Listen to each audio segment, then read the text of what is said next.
Hello everyone and welcome to the Sedona International Film Festival. I'm your host Carol Kahn and we are coming to you live from the Sedona Performing Arts Center, and I would like to introduce to you J.P. Brennan, who is the producer and writer and director of the film Hallways and Doors. Welcome. Yes, thank you very much. So this is an inaugural because this is our first interview, so I hope you are prepared for this. Yes, as much as I can be, I guess. Yes.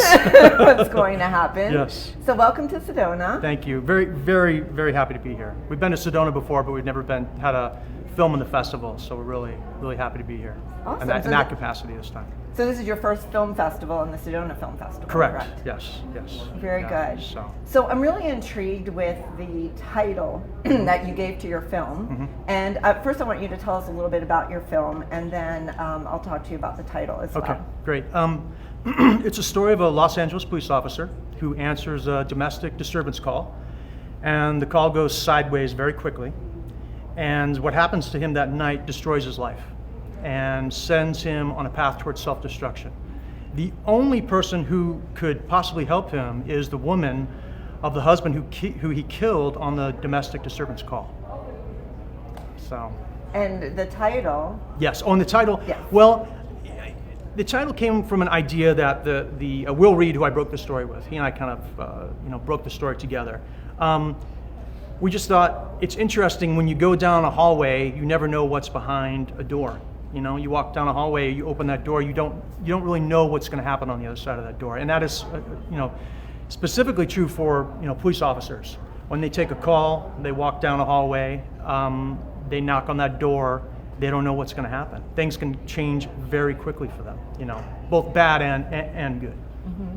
So. And the title is so ironic to the film, but also to filmmaking. How has that been eye-opening for you?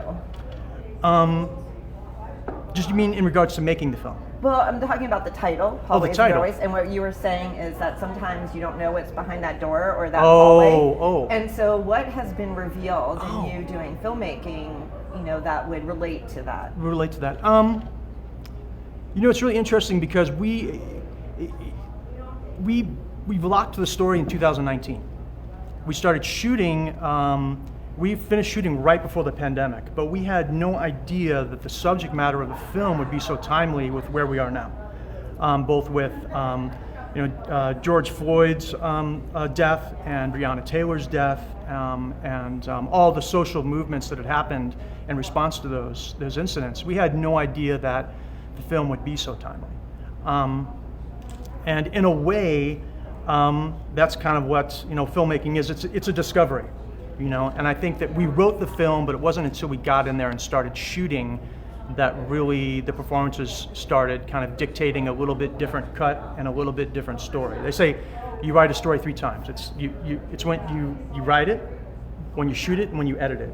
And so all of those processes end up transforming the story into your final product. And so it's always about discovery. So in a way, you're right. When you go down that hallway making that film, you don't know what you're going to get sometimes. And I think we end up with something really wonderful. But it could have been that there are times I've done some other films where it's not what I expected. And maybe not necessarily that I was disappointed, but that I was hoping for a different result. But this one, it ended up being the opposite. It ended up being a result that I was ultimately better than what I had envisioned. Mm-hmm. So. Well, we do have a trailer to watch, so yes. I'd like to take a moment just to watch the trailer. That'd be great. Okay. Cool.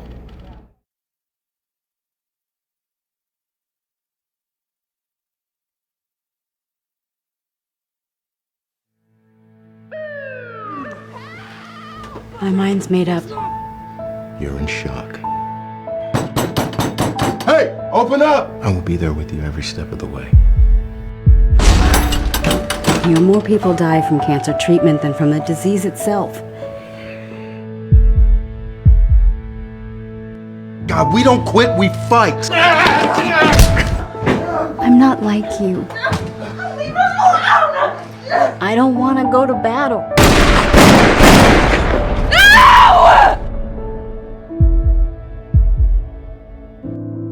I'm sorry, but I had to do my job. We got a call from your place. I lost everything that night. You murdered! You killed my husband! I have to leave now. I love you. I love you.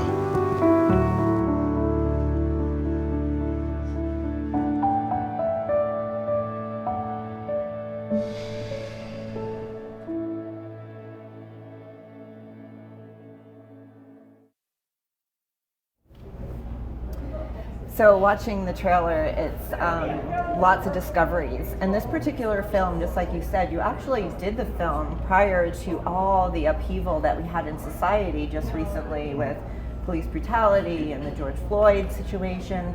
So when this sort of came to be, what were your feelings about, you know, it was almost like a premonition that Yes. you did this before. In a way, I mean, honestly, there was a little concern about how the film would be received. I don't think that it necessarily fits into any ideology, whether that is conservative or that is liberal. I think that it's somewhere in the middle, and which I think is I'm very happy about, to be honest with you, in the end, because the theme of the short is that we need each other. That's the theme. That's a theme that has been the theme from the beginning. That was on my corkboard when I laid it out in note cards. We need each other.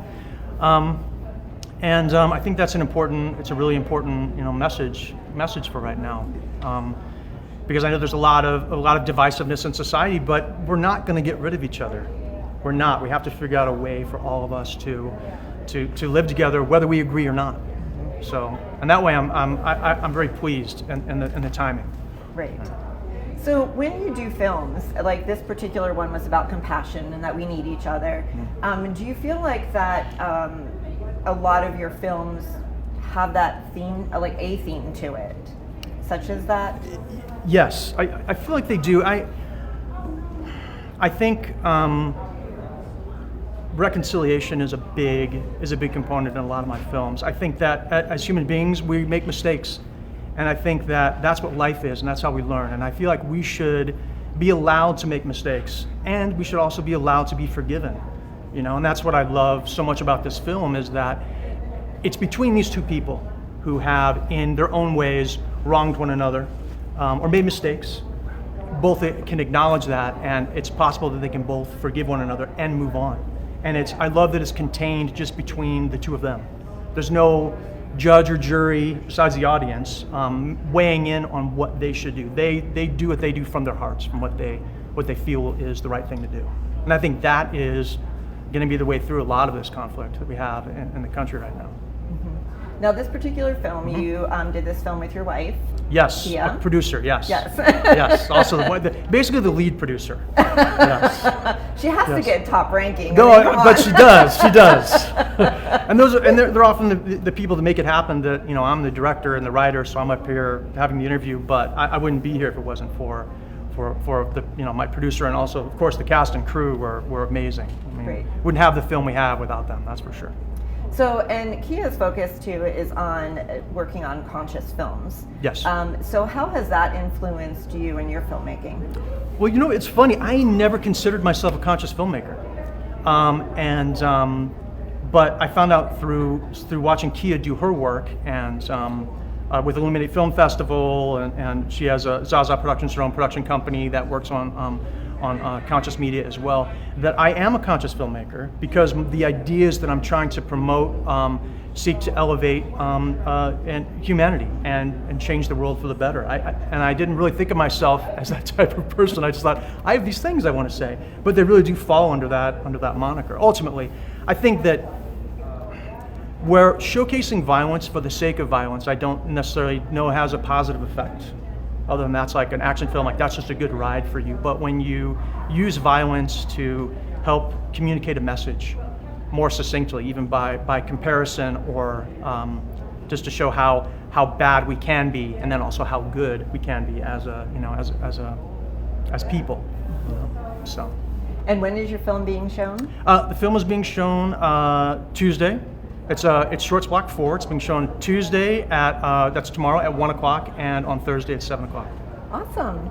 Well, can't wait to hear audience reactions and then your reaction to it all. So I know I'll be seeing you. Looking forward to it. Yeah. Thank you so much. Well, thank you so much for being here. Yeah, really appreciate it.